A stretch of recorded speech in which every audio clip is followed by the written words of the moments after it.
Buongiorno.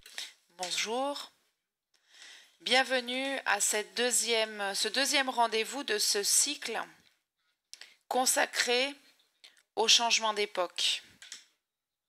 Un cycle qui a été inauguré par le président Violante qui l'a conçu et qui se poursuivra jeudi avec une troisième intervention du gouverneur de la Banque d'Italie, Monsieur Visco. Violante a commencé en proposant un scénario humain et institutionnel de ce changement d'époque, et nous poursuivons aujourd'hui avec le deuxième grand thème, un thème présent dans ce meeting, un terme essentiel actuellement, le thème démocratique. Nous sommes submergés de questions qui concernent les lois de l'immigration.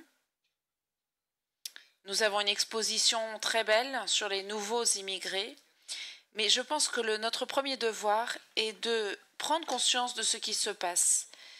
Dans la rencontre d'hier, Monsieur Lett a fait une réflexion en disant quand je suis né, il y avait 3 milliards de personnes. Lorsque je mourrai, il y en aura 10 milliards. Et lui dit, tout change. La proportion de personnes change aussi. L'Europe comptait plus, elle comptera moins. Et aujourd'hui, nous désirons donc comprendre ce dont nous parlons. Quel est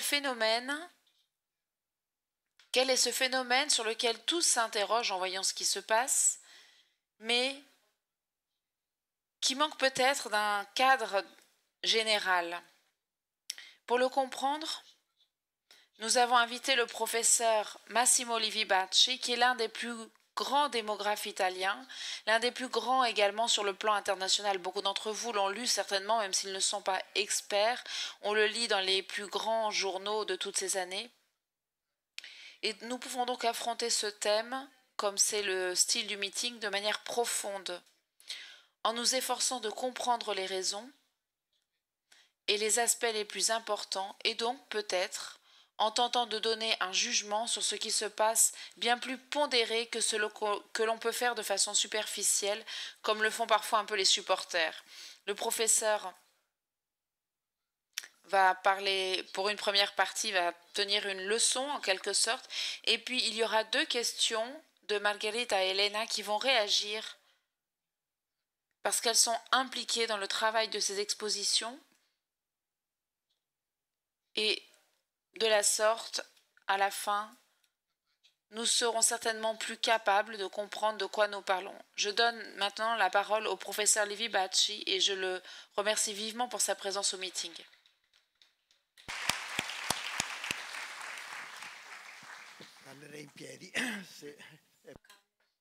Si vous me le permettez, je parlerai debout. Bonsoir à tous. Merci au meeting de cette invitation que j'ai accueillie avec un très grand plaisir. Merci à M. Luciano Violante, qui est l'organisateur de ces rencontres, et bien entendu au professeur Vittadini, qui est un peu l'âme de ce meeting.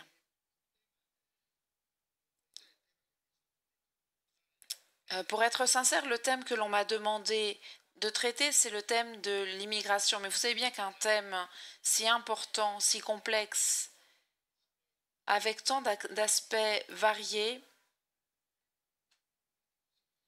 et aussi changeant dans le temps, fait qu'il est pratiquement impossible d'en parler de façon exhaustive. Mais peut-être pouvons-nous commencer par dire que la mobilité, la capacité de bouger, de changer de résidence, de changer de contexte de vie, est une prérogative humaine. Les hommes et les femmes ont des jambes. Et ils ont des jambes pour se déplacer, pour bouger sur le territoire. C'est ce qui s'est produit dans l'histoire de l'humanité. Nous ne serions pas ici s'il n'y avait pas eu la grande migration venue d'Afrique, si le genre humain n'avait pas peuplé le monde. Mais ces migrations ont revêtu dans le temps des aspects, des significations, des modalités différentes, variées. Vous m'entendez? On ne m'entend pas bien? Il faut que je le tienne en main? Non. Voilà, c'est bien comme cela.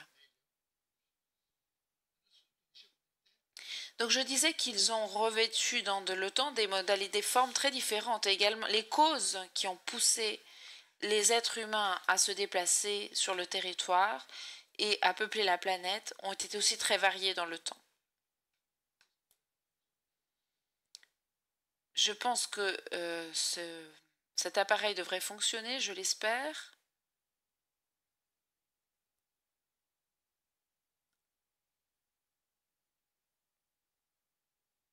D'accord, merci.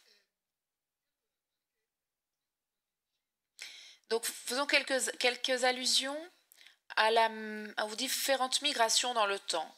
Parce que la migration est toujours un phénomène de choix, mais également de sélection. Tout le monde ne migre pas, tout le monde ne se déplace pas sur le territoire. Les poussées qui ont conditionné les déplacements sur le territoire ont été variées dans le temps. Ce graphique, qui est très laid, que je projette et qu'on ne voit pas très bien, mais représente ce que l'on a appelé par un grand généticien italien,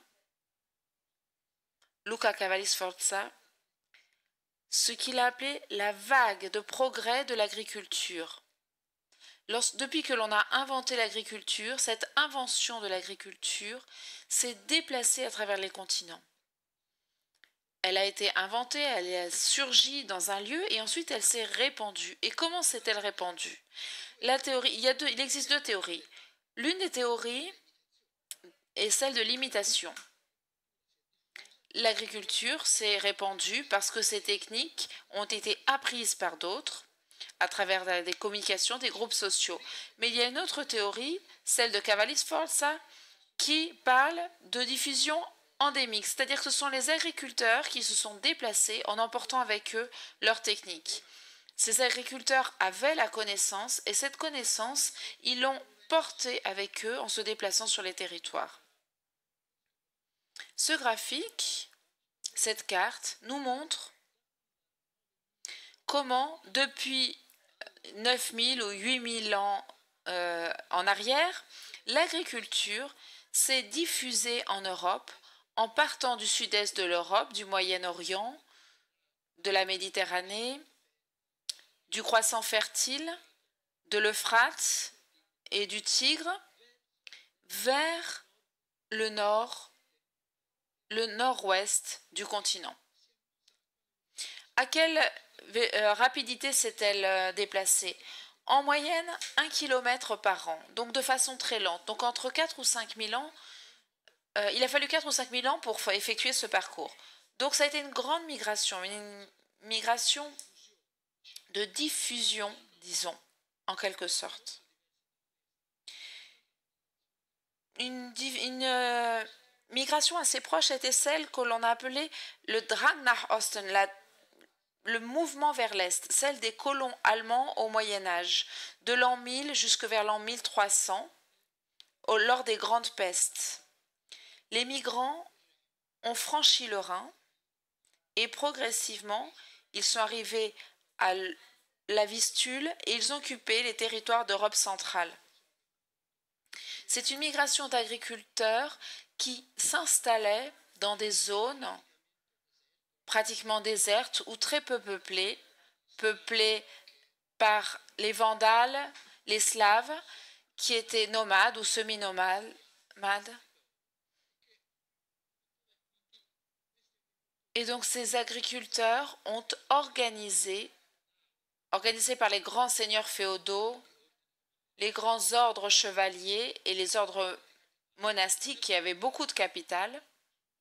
Ils étaient dotés d'instruments, d'animaux, de semences, de charrues, de faux, et donc ils avaient leur propre dotation.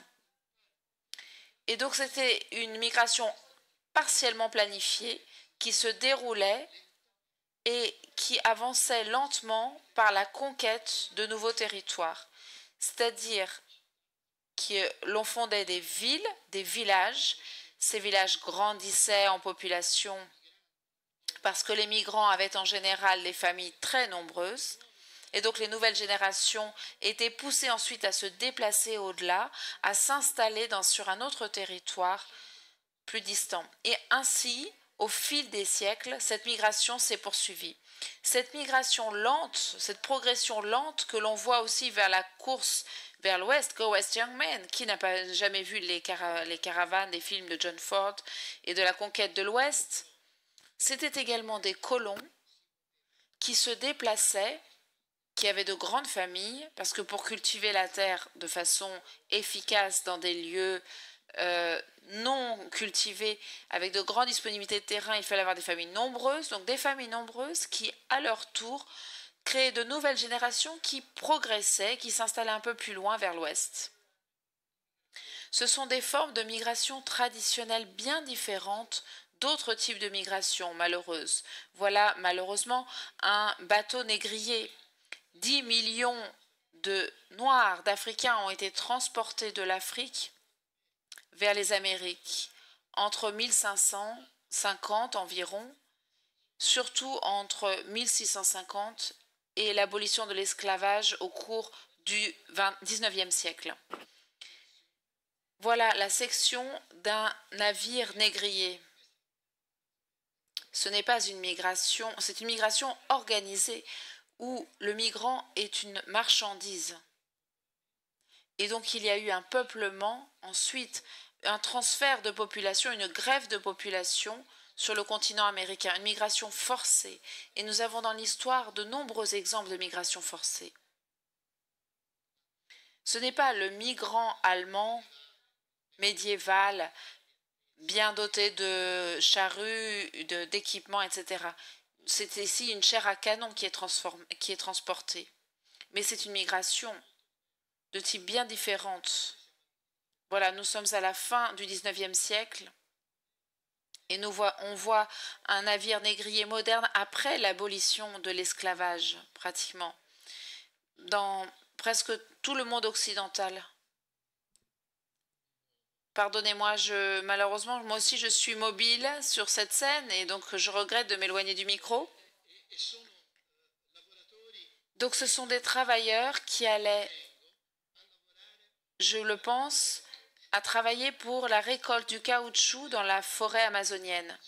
Ils étaient pratiquement dans des conditions d'esclavage, même si légalement ils n'étaient pas des esclaves. Donc, formellement, du travail forcé, une migration forcée. Il y en avait, ils étaient très nombreux.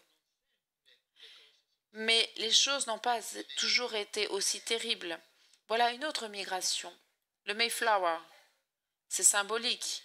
Les pèlerins, 180 pèlerins du Mayflower qui, en 1620, arrivent à Cape Cod et marquent le début de la migration et de l'installation rurale.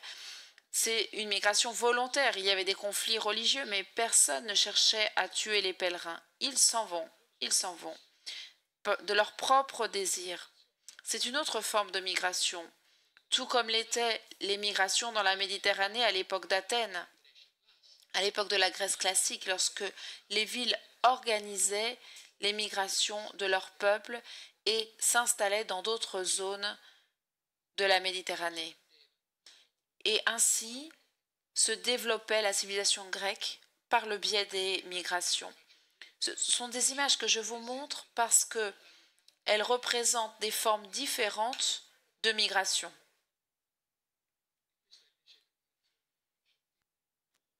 Voilà en revanche la migration du XIXe siècle, la Little Italy à New York, le Mulberry Street.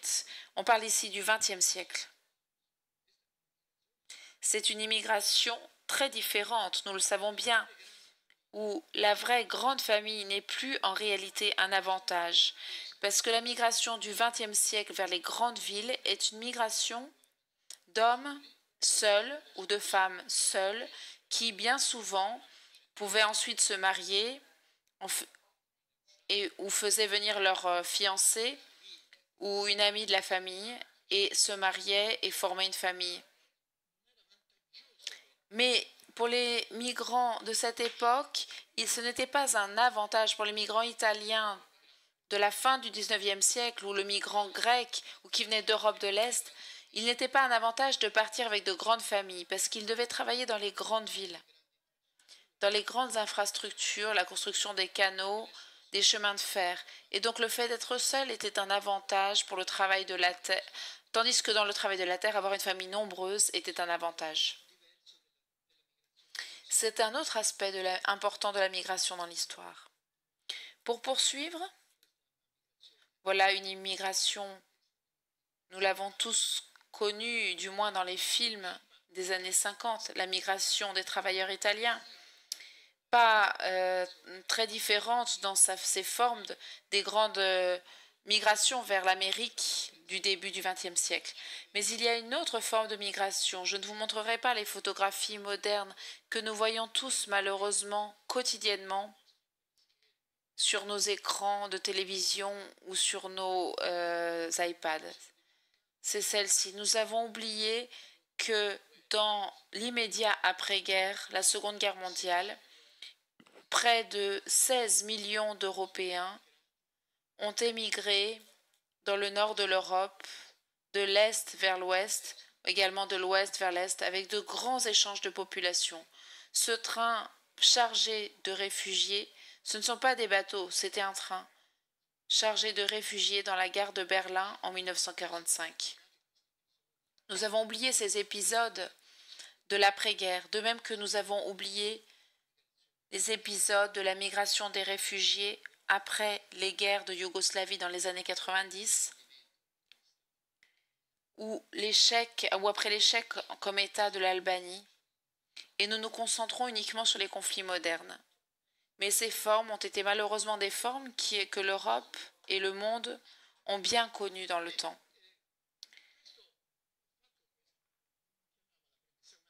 Je n'appellerai pas ça une introduction, ne vous n'ayez pas peur, mais je ne veux pas m'étendre, mais cela m'intéresse pour voir en quoi le terme de migration, que nous utilisons de manière un peu indistincte, parce que lorsque l'on parle de migration, on mélange un peu tout actuellement.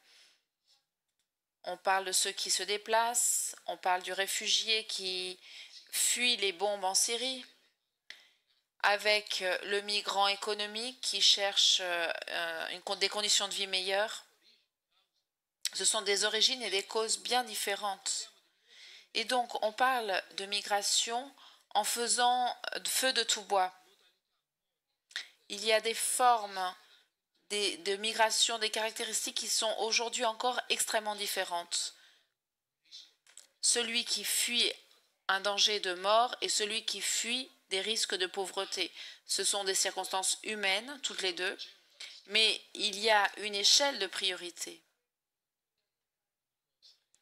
Parce que le risque de mourir est bien différent du risque de pauvreté. Ce sont deux échelles différentes d'un même phénomène, peut-être. Le phénomène qui consiste à essayer de mieux vivre ou essayer de ne pas mourir. Dans le monde actuel, pour revenir à la situation actuelle, ces migrations, en partie par le passé, n'étaient pas toujours déterminées par des vagues de pauvreté ou de conflits. Il y avait un monde bien plus ouvert, un monde bien plus disponible, bien plus ample. La planète est devenue petite dans le temps, n'est-ce pas? Monsieur Letta disait que nous arrivons bientôt à 10 milliards.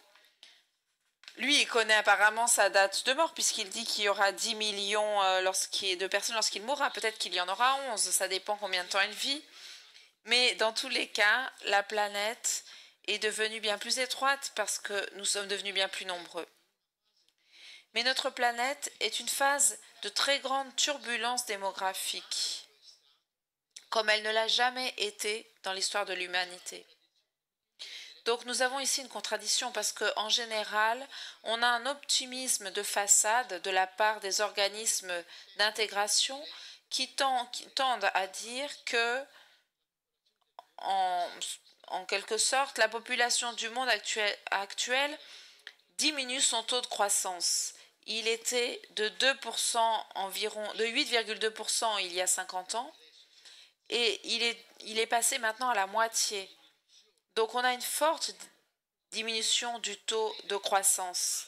On prévoit que cela continuera et il y a de bonnes raisons de continuer à penser que cela se poursuivra. Donc le phénomène démographique actuellement est sous contrôle. Petit à petit, nous allons vers une situation qui nous conduira à la fin de ce siècle à une situation stationnaire dans le monde. Parce que les comportements tendent à devenir plus homogènes. Les couples ont de plus en plus tendance à avoir le même nombre d'enfants ou à converger vers des modèles de famille très similaires les uns des autres. Les soins médicaux se répandent et donc la capacité à survivre progresse. Les pays pauvres rejoignent ou en tout cas raccourcissent les distances en termes de longue espérance de vie par rapport aux pays riches. Et donc on peut penser que vers la fin du siècle, la population sera stationnaire. Nous serons 4 milliards en plus, certes, mais que sont 4 milliards? Nous en avons accumulé au cours du XXe siècle 4 milliards. Nous pourrons, dans les 80 années à venir, accumuler 4 milliards de plus. Certes, mais nous en avons accumulé 4 milliards par rapport à 2 milliards au départ. Et maintenant, nous allons accumuler 4 milliards par rapport à 6 milliards. Donc, je le répète, le monde devient plus étroit. Donc on peut dire qu'il y a un certain optimisme qui s'est répandu face à une situation dans laquelle on estime que le monde pourrait être plus stable qu'aujourd'hui. Et le poids démographique des différents pays pourrait, grosso modo, s'équilibrer à un certain niveau. J'ajouterais que cela se voit dans ce qu'on appelle les Sustaining Development Goals, les objectifs du développement durable, quelque chose de sacro-saint. C'est sacro-saint que le monde se développe de façon durable. Mais dans ces goals, dans ces objectifs que nous devons atteindre d'ici 2030, la population semble disparaître, comme si ce n'était plus un problème, ou mieux, comme si ce n'était plus une force qui détermine des difficultés de développement. Parce que nous, Européens, nous avons très peu d'enfants, comme tout le monde le sait. Je ne vous parlerai pas des chiffres, le nombre de chiffres d'enfants que nous avons, mais vous savez qu'il est très bas. Tandis que des continents comme en Afrique subsaharienne en ont encore en grande quantité. Donc l'Europe, comme la Chine, comme la Corée, sont désormais des zones géographiques en déclin potentiel, avec tous les problèmes que cela comporte. Des problèmes d'ordre social, d'ordre de rapport entre générations, le vieillissement, la durabilité pour les bilans publics, etc., etc. Des questions dont nous entendons parler quotidiennement dans les journaux. Il y a de grandes difficultés, mais un continent comme l'Afrique subsaharienne qui, d'ici 30 ans, aura doublé sa population, en passant d'1 milliard à plus de 2 milliards, ça a une incidence réelle sur la durabilité du développement. Et pourtant, on n'en parle pas. Dans ces Developing Goals, on ne parle pas des migrations internationales, comme si les migrations internationales n'étaient pas une bombe sous le siège de nombreux chefs de gouvernement et de nombreux gouvernements et pays. Les migrations non gouvernées, organisées, sont une forme possible de non-durabilité du développement.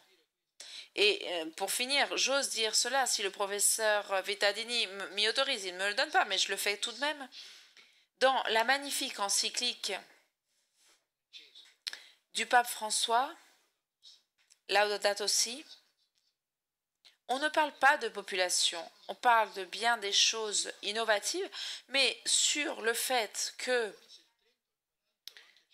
environ 30, 40 ou même 50% des problèmes de gaz de serre est dû à la question de l'augmentation de la population, on n'en parle pas. Et pourtant, c'est un thème que nous connaissons tous. Si nous sommes plus nombreux, nous poserons certainement une pression environnementale que nous ne sommes actuellement pas capables de mesurer. Nous ne savons pas combien nous pourrons la corriger et la soutenir. Donc nous avons un phénomène un risque possible de grands troubles pour le développement durable. Ce que vous voyez à l'écran est l'augmentation de la population mondiale. Je voulais vous montrer un autre graphique. Je ne sais pas si vous voyez bien, si vous avez arrivé à lire. La ligne bleu clair qui augmente beaucoup est liée à l'Afrique. L'augmentation de la population à partir de 1700 est prévu que la population augmentera jusqu'à 2100. C'est pour ça que je parle de turbulences démographiques. Monsieur Vittadini a parlé de l'Europe qui avait plus de 20% de la population au début de 1900 et maintenant n'a que 10%. En 2050, aura que 6%. Donc la géodémographie du monde est en train de changer radicalement, c'est-à-dire la distribution de la population assume des tendances très différentes. Vous voyez la population de l'Inde, de la Chine. La Chine va dépasser l'Inde en quelques années. La Chine va commencer à baisser. Et c'est des choses incroyables parce que quand j'étais jeune, la Chine était considérée comme un continent qui aurait peuplé le monde dans l'avenir. Mais maintenant est un continent qui voit une baisse de population.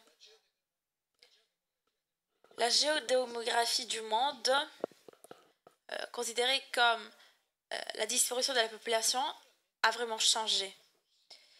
Bien sûr, le flux migratoire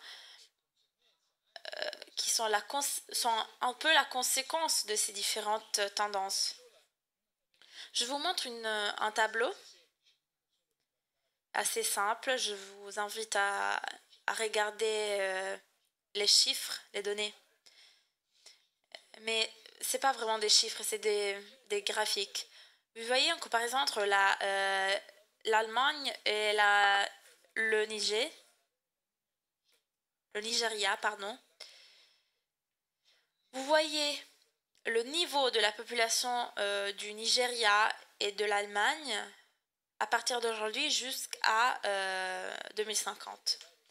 La population du Nigeria dans les différentes classes d'âge arrive à tripler ou à doubler ou arrive à deux fois et demi jusqu'à 2050. La population de l'Allemagne, tout aussi comme la population de l'Italie, de l'Espagne, de la Russie, je mentionne de pays en potentiel regret démographique.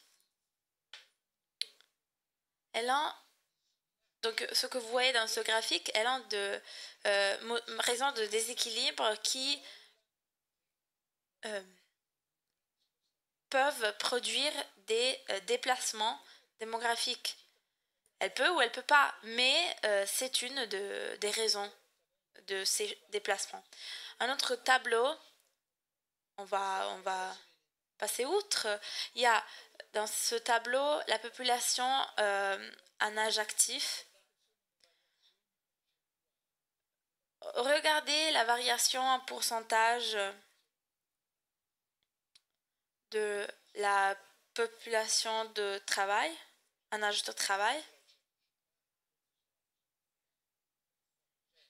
Les chiffres vont changer. On imagine les variations, les prévisions ne sont pas certes, mais la population européenne va diminuer, tandis que la population africaine est en train d'augmenter.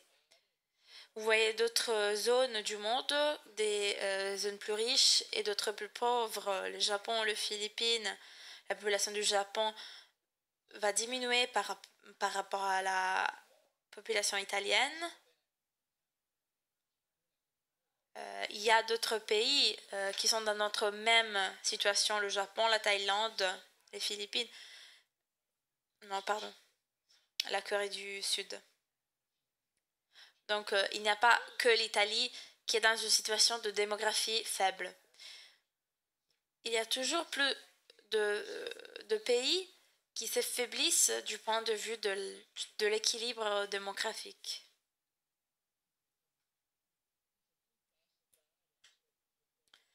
Vous voyez le contraste entre zones.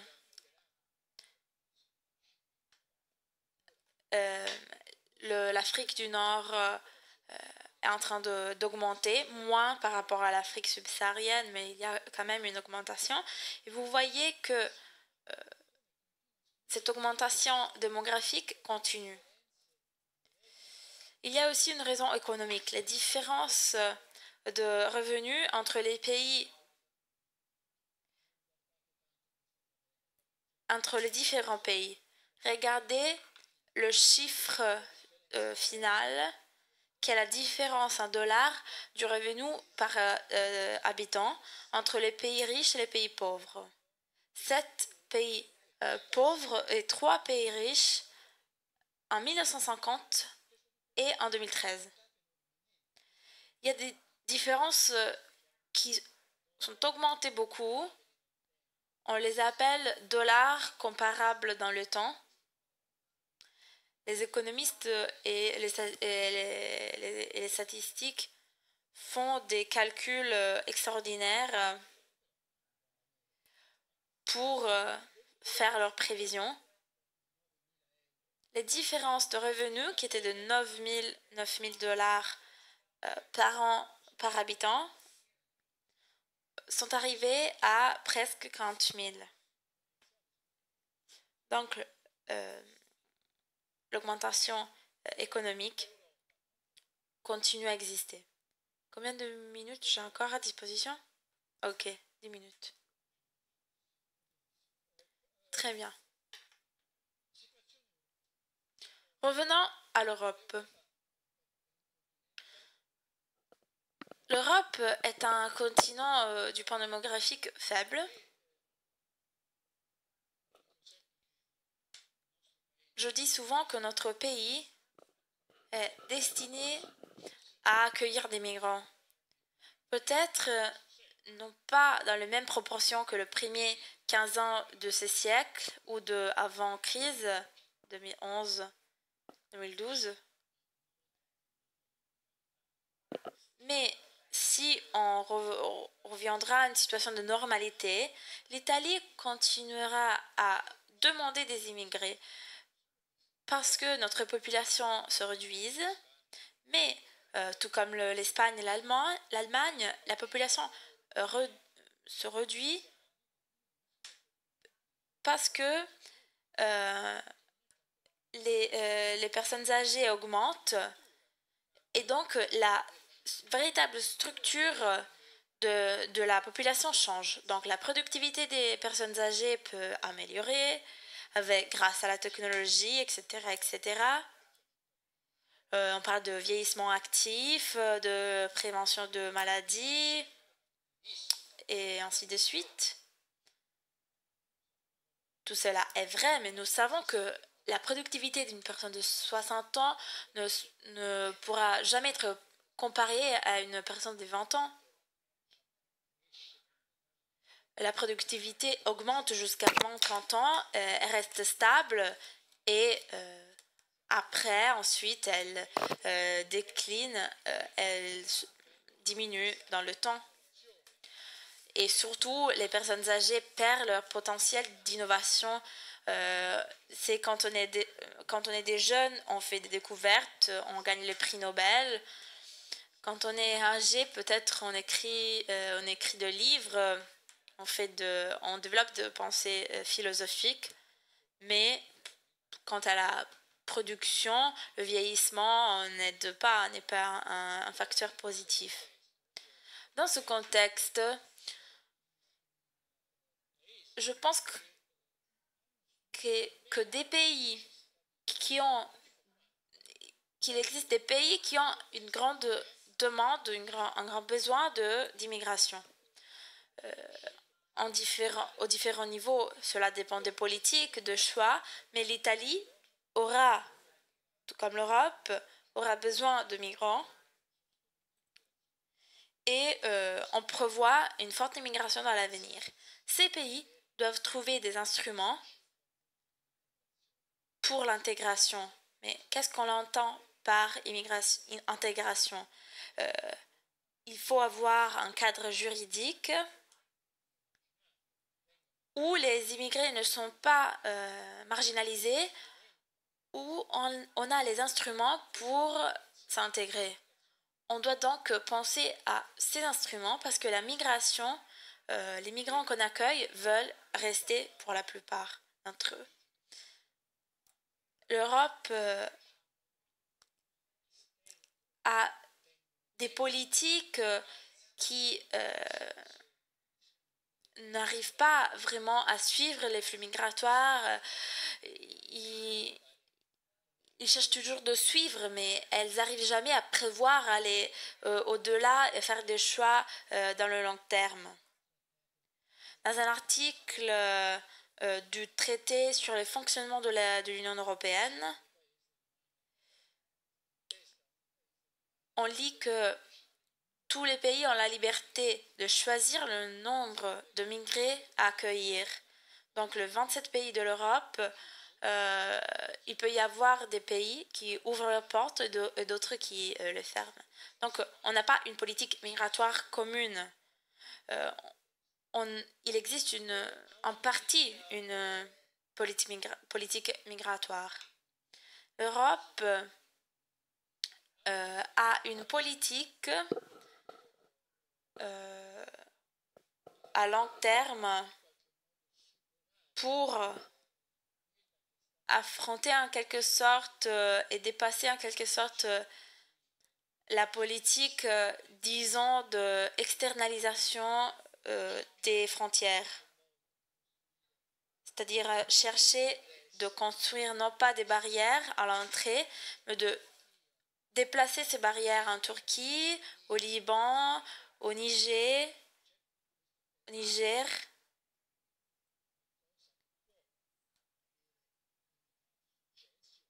Cela peut avoir des résultats faibles, mais ne peut pas être une solution permanente aux défis migratoires. Ces solutions à long terme demandent beaucoup d'efforts, beaucoup d'implications de la part de l'Europe.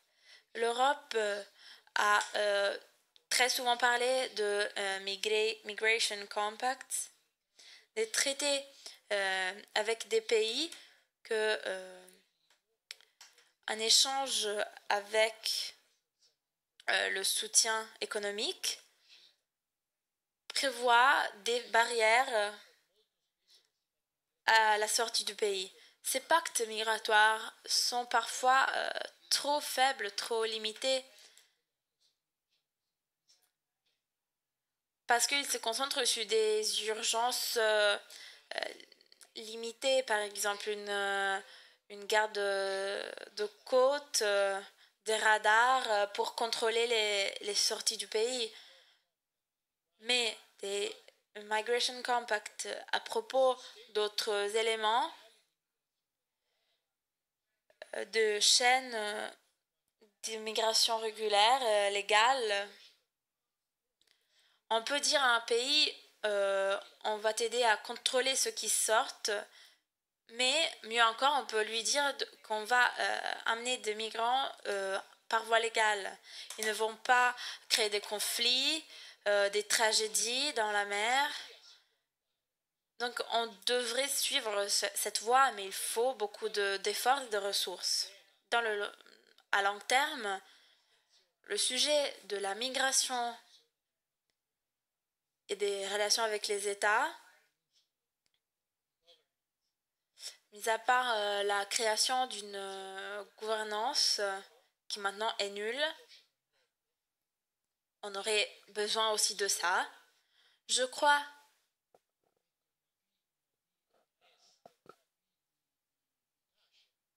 on aurait besoin de un P, un D et un S. P de paix pour faire en sorte que les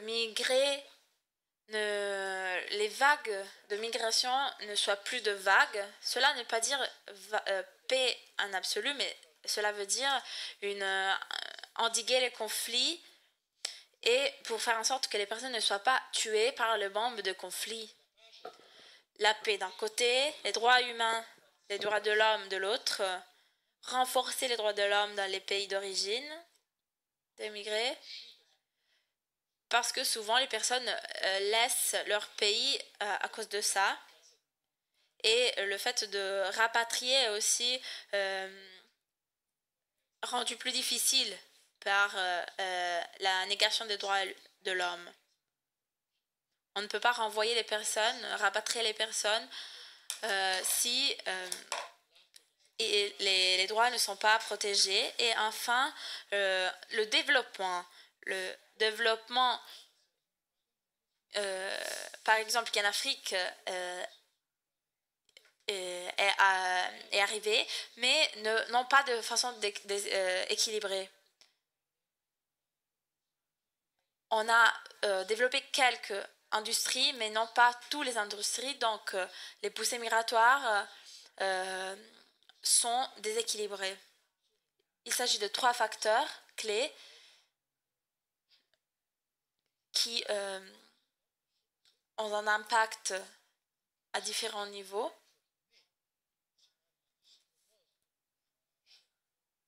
On parle donc de plan Marshall pour l'Afrique, mais pour le développer, il faut beaucoup d'argent que nous n'avons pas maintenant, ne sont pas prévus dans le bilan. Je termine ici et je vous remercie pour l'attention. Je pense que nous avons maintenant un tableau de ce que c'est qu'un changement d'époque. On ne le règle pas avec une loi ou en pensant que d'une manière ou d'une autre, on peut se mettre d'accord et ainsi endiguer un flux qui est réellement unique et que je ne pense pas que nous résoudrons d'ici la fin de ce meeting. Et les réflexions qui naissent de cette rencontre nous accompagneront donc aussi, deviendront un point d'approfondissement dans la manière de considérer les polémiques quotidiennes. Mais pour cela, j'aimerais demander à Margherita et Elena de formuler leurs questions à partir de la manière dont elles affrontent ce thème au meeting. Donc je vous en prie, installez-vous et le professeur va vous répondre. Salve, sì. Io sono Bonjour, je suis Margherita. J'ai étudié le conseil pédagogique à l'université de Milan. Comme le disait le professeur Vittadini, j'ai eu l'occasion de m'occuper à la fois de l'exposition des migrants pour la dernière édition du meeting et l'exposition sur les nouvelles générations de cette année. La première chose que j'ai constatée dans mon expérience personnelle, c'est que nous sommes face à un fait qui est inévitable, comme vous le disiez très bien. Cette migration inévitable est une vague impressionnante. Ce que j'ai constaté, c'est qu'en construisant l'exposition, j'ai pu rencontrer de très nombreux étrangers, migrants ou résidents en Italie. Et en les rencontrant, je me suis rendu compte que dans tous ces cas, si nous voulons des détails, la rencontre et l'accueil ont suscité une grande richesse. si bien que cette richesse qui pour moi a été évidente a changé ma manière de les considérer et de considérer la question des migrations. Toutefois, je ne veux pas être ingénue et je me rends compte que les nombreuses questions qui m'ont été posées par les visiteurs ont montré que nous sommes face à un phénomène, un très grand phénomène de masse. Et comme vous le disiez, très varié, parce qu'il y a ceux qui viennent parce qu'ils échappent à la mort, ceux qui échappent à la pauvreté, ceux qui échappent pour d'autres raisons encore. Et il me semble difficile de distinguer au moment de l'arrivée ce type de raison. Donc je me demande si pour moi il s'agit avant tout d'une rencontre personnelle et d'un changement de perspective face à une richesse évidente, comment la société italienne peut-elle accepter cela? Comment pour la société italienne, ce phénomène de migration peut-il être une richesse, comme il me semble que vous-même vous le considérez positivement? Je me demande comment cela peut apparaître pour la population. Je vous propose de faire la deuxième question ensemble et que vous répondiez ensuite. Je m'appelle Elena, je suis étudiante à l'université de Milan, étudiante en histoire. J'aimerais vous poser une question sur la question du futur. Parce que comme Margherita, depuis 2 ans, j'ai travaillé sur l'exposition l'année dernière des migrants de première génération et cette année sur les nouvelles générations. Et en rencontrant notamment dans l'exposition de cette année tous les jeunes, je parle en particulier des nouvelles générations, j'ai été impressionnée en remarquant que sur les questions les plus importantes, il n'y avait aucune différence entre moi et eux. Je pense notamment au titre du meeting, la relation avec la tradition familiale, l'origine. Et donc je voulais vous demander si, en voyant comment les choses se passent en Italie et en Europe, l'augmentation croissante de migration, de migrants qui arrivent, pensez-vous qu'il est possible de continuer à découvrir ce que j'ai découvert pendant cette exposition, c'est-à-dire le fait qu'il n'y a pas de véritable différence entre nous et eux, en tenant compte du fait qu'ils ne cessent d'augmenter, qu'ils ne cesseront d'augmenter, donc le problème se posera de façon toujours plus évidente. Monsieur le professeur, ce sont de belles questions.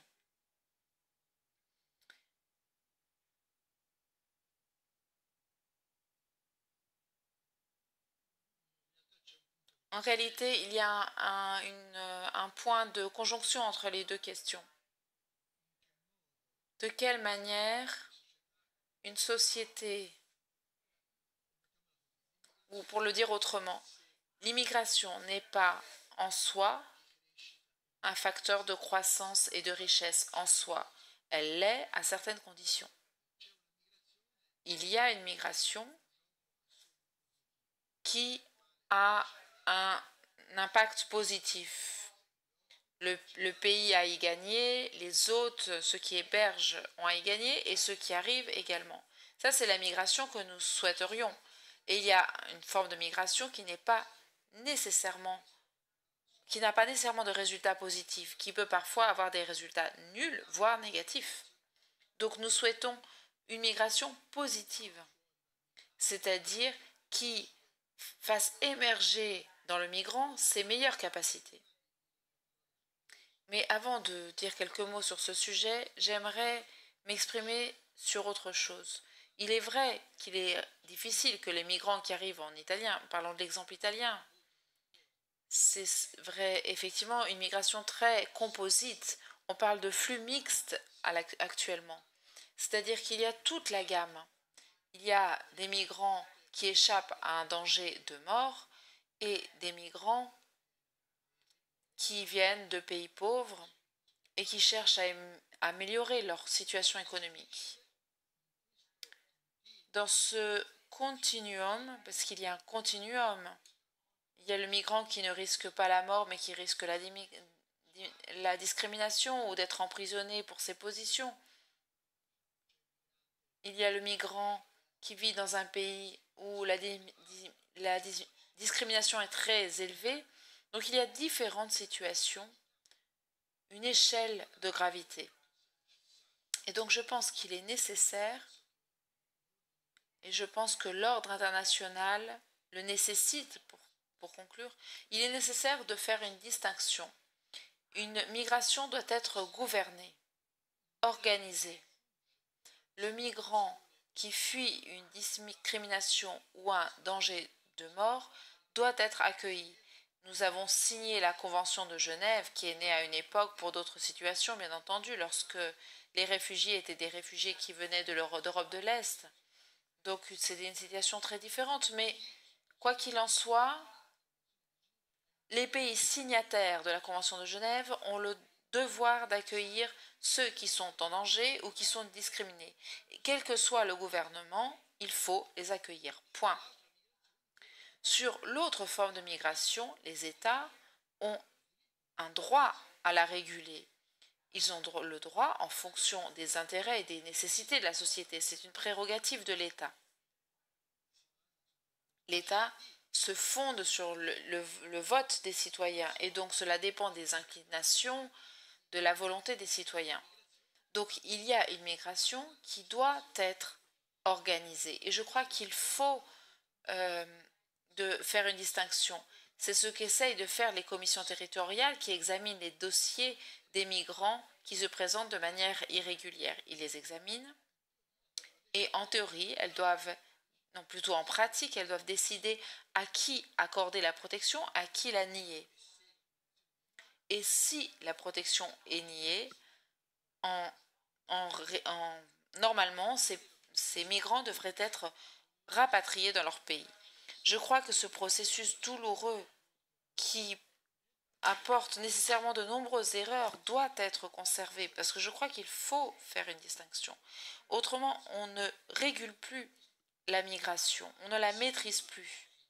Et je crois qu'on peut le faire mieux, qu'on peut réduire les erreurs. Les territoires, si les territoires sont bien organisés, s'ils ont des personnes compétentes, des personnes qui connaissent la langue et les pays d'où proviennent les migrants,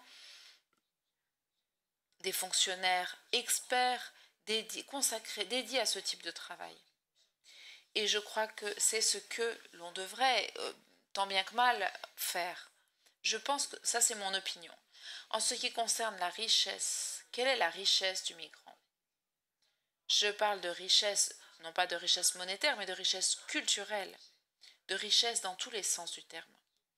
Donc, il faut les mettre dans les meilleures conditions pour exprimer cette richesse, c'est-à-dire tout ce qui est discriminatoire va à l'encontre de ce processus, de cette tentative de faire émerger le meilleur de la contribution du migrant.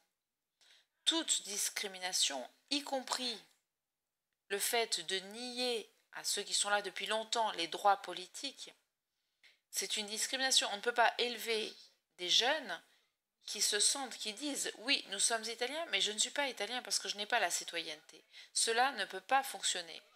Il faut réguler cela.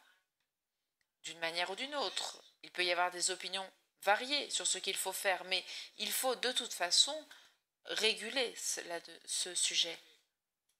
Donc je crois que une situation qui a des résultats positifs peut se faire si l'on investit sur la migration, on investit sur l'école, sur les droits des migrants.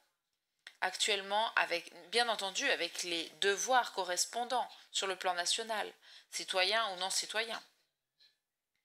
C'est le chemin. Madame Merkel, lorsqu'en Allemagne, elle a accepté 1 million de Syriens, elle a mis de côté une belle somme d'argent pour investir sur l'apprentissage de la langue, sur l'école. Bien entendu, c'est quelque chose que l'on peut faire aussi chez nous, mais on le fait souvent comme avec des figues sèches. L'enseignement de la langue, c'est l'enseignement de la langue. Donc il faut investir là-dessus, c'est très important. Et je crois également que l'on pourrait faire des projets de type innovateur.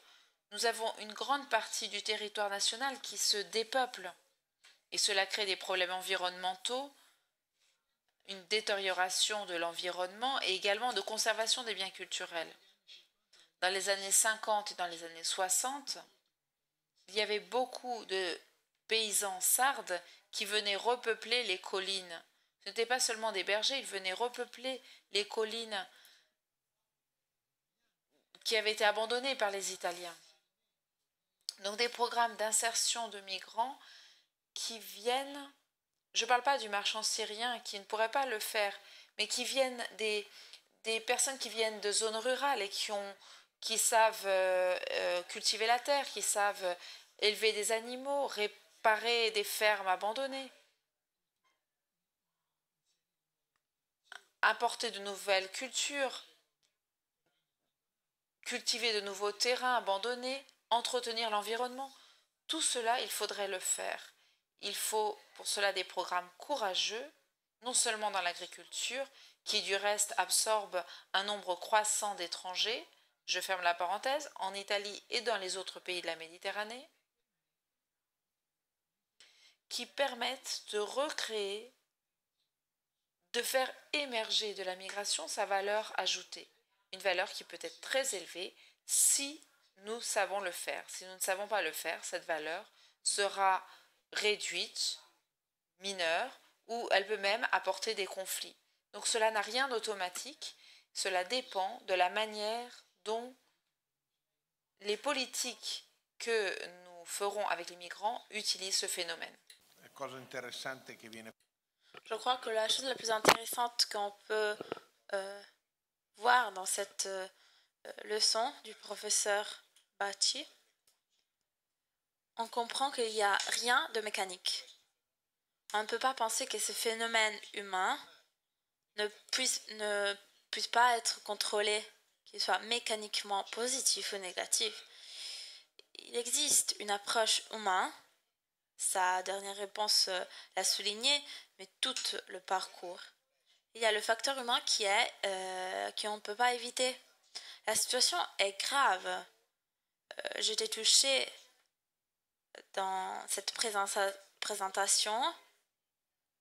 La critique, ce brin de critique de l'abandon du problème démographique dans beaucoup d'analyses internationaux. On ne peut pas oublier ce problème, il s'agit d'un problème complexe. Mais il faut nous approprier de cette méthode. Il faut assumer nos responsabilités, cette responsabilité qui est plus grave qu'auparavant. D'un côté, si je pense à beaucoup de témoignages de professeurs, de maîtres, c'est différent de enseigner dans une classe homogène ou dans une classe où la plupart des enfants ne parlent pas la langue des autres. Ils parlent ourdou ou des versions de dialecte de l'arabe. Il faut une responsabilité majeure parce que dans les moments où on pleure de ce qu'il était, on n'avance plus. J'ai une amie qui enseigne dans un collège de Milan. Il me disait que dans ce collège public, elle accueille beaucoup de réfugiés. Ils découvrent qu'ils n'ont pas fait, beaucoup d'étudiants n'ont pas fait une école primaire dans leur pays, ils ne parlent pas italien ou anglais. Et cette professeure qui enseigne anglais a commencé à passer des après-midi à écrire de papiers où elle colle l'image de la voiture, de la fenêtre,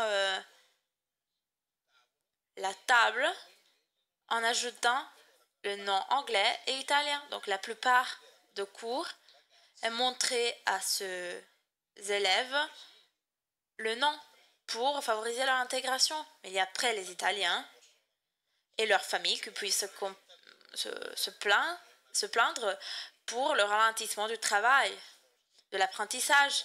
Mais ça veut dire qu'il y a des familles qui acceptent que dans cette classe mixte, on tient compte de différents niveaux des autres. Et ça pourrait être la même chose avec les handicapés. Donc, on passe au thème du travail. C'est clair, il y a de manque dans le marché du travail. J'ai écouté dans un bar de Milan, il y avait trois personnes pauvres. Le premier nous disait, ils viennent pour nous voler le travail, pour nous voler la maison. D'autre côté, d'un côté, tu ne peux pas accepter ces discours, mais d'autre côté, quand tu fais des listes pour les HLM, comme le disait le président Violante, on ne parle pas des personnes riches, mais des personnes qui ont des droits. Des pauvres, on doit tenir compte parce que peut-être ils attendent la maison depuis beaucoup d'années. Donc le thème des migrants a besoin d'une responsabilité et d'un sacrifice qui n'est pas mécanique parce que autrement on ne comprend pas les phénomènes. Yolande disait que la classe ouvrière américaine vont voter Trump parce qu'ils sont déçus par la gauche. Il faut une prise de conscience, une éducation qui nécessite du temps et du travail, de l'effort. On ne peut pas juste dire il arrive des gens, on est xénophobe, mais on ne peut pas nous en passer d'assumer nos responsabilités. Au meeting et dans ce type de rencontre, on veut effectivement aider cette prise de conscience qui soit capable de tenir en compte tous, d'accepter le différent, ce qui est différent de nous, mais aussi la disponibilité d'organiser notre vie avec intelligence, par exemple, comme disait le professeur, par rapport aux zones rurales. D'un côté, on a des personnes que on ne sait pas à quoi consacrer, et d'autres parties du pays qui sont totalement désertes, où il y a des maisons et des zones qu'on voudrait ne pas perdre, mais pour résoudre ce problème, on aurait besoin de beaucoup d'organisation intelligente. Il faut investir pour avoir un bénéfice. Ce mécanisme, ce non-mécanisme, est ce que nous apprenons de cette rencontre, de ce changement d'époque. C'est-à-dire l'idée que le changement d'époque implique un changement personnel de chacun de nous, de notre attitude, non seulement le fait de nous plaindre ou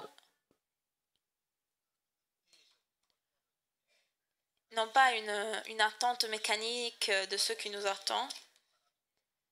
J'espère que nous avons compris cela et que on aura toujours envie de lire ce que vous écrivez dans les journaux, parce que ce changement dans la vie quotidienne de chacun de nous a besoin d'un apprentissage et d'un approfondissement continu pour progresser.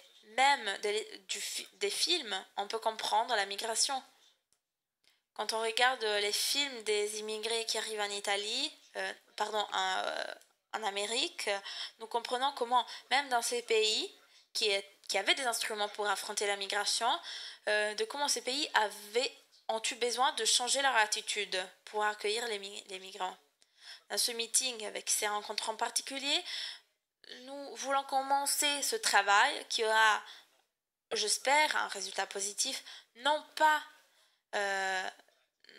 dans notre vie, mais dans la vie de générations futures.